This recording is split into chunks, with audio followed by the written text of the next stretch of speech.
What's up, Carter's Life? I just did one of the craziest things I have ever done. Now, let me tell you a story exactly how this went, because it was literally like one of my lifelong goals, definitely on my bucket list, was to do exactly what we did in this episode.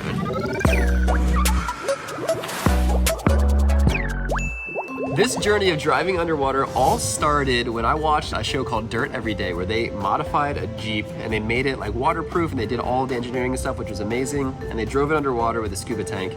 And ever since I saw that episode, I said, I need to do that. Flash forward like 2-3 years later, I found this dude on Instagram, and he made a Hummer with tank treads that drives underwater, and he posted this video. This guy, Chase Matthews from Prodigy TV, built this Hummer, and it's just crazy. So anyways, I DM'd him and we went back and forth for a series of like 6 months, and eventually he came around and he messaged like, yo, we should do this. I'll come up to your house. We should run this thing underwater. I said, okay, great. Come this weekend. 3 days later, he rolled up with this thing on the truck, and it looked marvelous. As soon as it came off the trailer, it looked freaky. Having triangle wheels instead of circle is such a jarring, like, it looks weird. And then seeing it roll and seeing the treads like kind of loop around the outside, they're so thin. So it kind of just looks like it's gliding across the ground. It's so amazing and wild, and we're not even touching the water yet. We're not underwater at all, but just it going across dry land is really cool. He also said it's street legal too, which I think would make a great daily driver. Take care. So anyways, I had to get behind the driver's seat, so I hopped in, I drove this thing, and driving a military Humvee was amazing. And it's nothing like the Hummer that I have, which is a Hummer H1, which is different than a Humvee. The Humvees are military, the Hummers are a civilian brand, just like a Suburban, basically. His is like completely raw, doors are off, seats are just cushions, and it's bare bones, no heater, AC, or anything like that. But enough is enough. I saw this thing. I wasn't gonna drive it underwater until tomorrow, but I figured, you know what? We have time in the day. Let's just do it right now. So we set up, we went to the backside of the lake, we got ready, we all hopped in, we had a game plan, cameras were rolling, and I'm about to drive intentionally into the water. Like, that's scary. Think about like water rushing in. Anyways, let's give it a try. Round one. I'm ready to drive a car underwater! The wheel. Oh, my feet are going! It's working.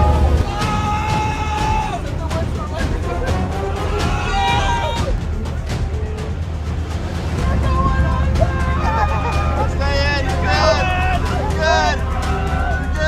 Amazingly, it made it across, but as we got to the other side, it was actually a little bit steep, and so the treads were rolling in the mud, and we were climbing really slow, and I was kind of thinking we might get stuck because we were going really slow, treads were going like this, we're kind of squishing in the steep of the mud, and eventually, after a little while, we finally did climb up and out and made it to the other side, and it was a crazy experience having the water come in and fill up to my chin over the steering wheel, and we're just driving and we're talking and seeing the water. It was just, it's such a like anti-experience. It's one of those things that you like hope that never happens, where you like drive off a bridge by accident and the water comes in, you gotta think about how hold your breath. Like, we're doing it intentionally, being in a car with the water coming in.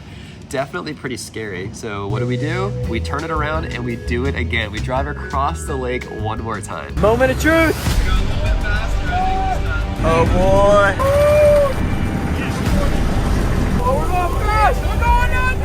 Oh my God! 2 successful runs later, and we are pretty happy. It's really amazing to see this thing go, but we went in the water, but not completely under. Remember guys, the goal is to drive completely submerged in the water, which means heads under, the roof is under, we can't breathe because it's water, so we're wearing a scuba tank with goggles. That is the goal, and we didn't exactly get to that yet. Flash forward to day 2. We are here and we are getting set up. We're driving it over to the lake, and this is the official test. We have scuba tanks, we have hoses, we have 2 tanks, a red one and a yellow one, and we're all plumbed up. Andrew's getting it all tied down. People are hopping in. We got goggles from Walmart, all this crazy stuff, and we're gonna drive a car with like a breather in our mouth. None of us are scuba certified except for Andrew, who's helping us rig all this up.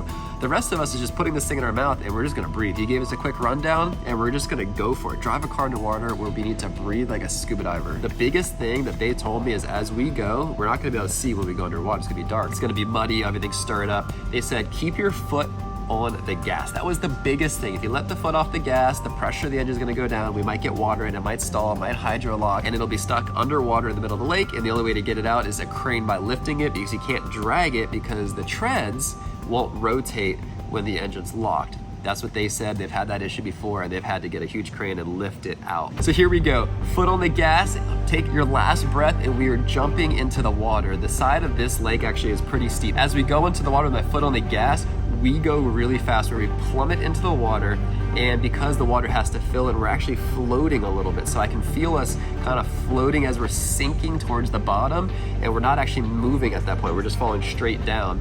And then once it goes deep enough, I can feel the treads hit the bottom, and then we start driving forward again. The water's coming up higher and higher. This time it doesn't stop at my chin, it goes even higher. So I grab the scuba mask, I stick it in my mouth, and as it goes higher and higher, that's when things start to get really weird. I start to kind of have a little bit of a panic moment, I think, as anyone naturally would driving a car with water coming up. Your body just kind of fights it because it's so unnatural. And I had to remind myself, stick to the plan, stay calm, and you're not breathing anymore. You have to put the breather in your mouth and breathe through the breather, and it's okay that water's coming up over your face, and it's just weird. You want to spit it out and swim up to the surface. So I'm pushing myself down to stay, because remember, I have to keep my foot on the gas. It's really important. Foot's on the gas, one hand on the steering wheel, one hand on the ceiling, and the water goes up past my eyes, and boom, it blacks out. It is so dark. The water, because of all the treads and all the stuff we're stirring up with the mud, the visibility is so small that literally it's completely black. You can't see anything. I'm hearing water noises. I can hear the engines running. I'm not even sure at this point if we're even moving. It's hard to tell because there's not a lot of reference point. I'm a little bit nervous. I'm a little bit panicking, trying to stay calm, trying to just keep my breath, breathing through the breather, just sticking to the plan, hold the steering wheel straight. Let's go straight across. And I was thinking we might have been stuck. So I figure, okay, give it 20 seconds. We should be coming out the other side. That's how far it would take to drive across. 20 seconds go by, nothing, still black. 30 seconds go by, nothing, still black. 40 seconds go by, nothing, still black. About 1 minute in, I'm starting to think, I think we're stuck in the mud, and I'm just gonna keep this thing revving, and hopefully maybe we can hook it up and I'll stay under. We'll pull it out, and I'll just have to be under for 20 minutes or something. And then I started to feel the water height come down. I can kind of just tell, you can kind of just hear things.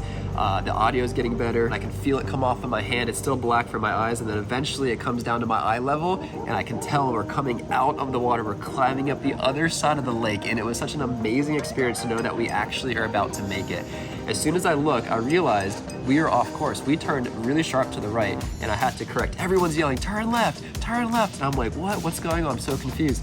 Once I could see out the windshield, I start turning the wheel left to straighten out and to make it back on course, and we did. We pulled out, and it was such an incredible experience. Stepping out of the car, I was so excited and mind blown that we all made it. Nobody spit out their regulators, nobody swam to the surface. Everyone sat and stayed calm the entire way. We are screaming, we are celebrating, and it's just one of the best experiences that I've ever had in my entire life. It was so fun to drive a car underwater, and I couldn't have done it without Chase, without Graham, RJ, the whole team from Prodigy TV was just absolutely amazing. The Hummer's amazing, and honestly, putting that thing on the truck and watching it go was so sad because I want that thing to say, it should be sitting right behind me. I got my little tiny toy Jeep right here, which is fun, but I want this underwater thing. I would probably do it every week.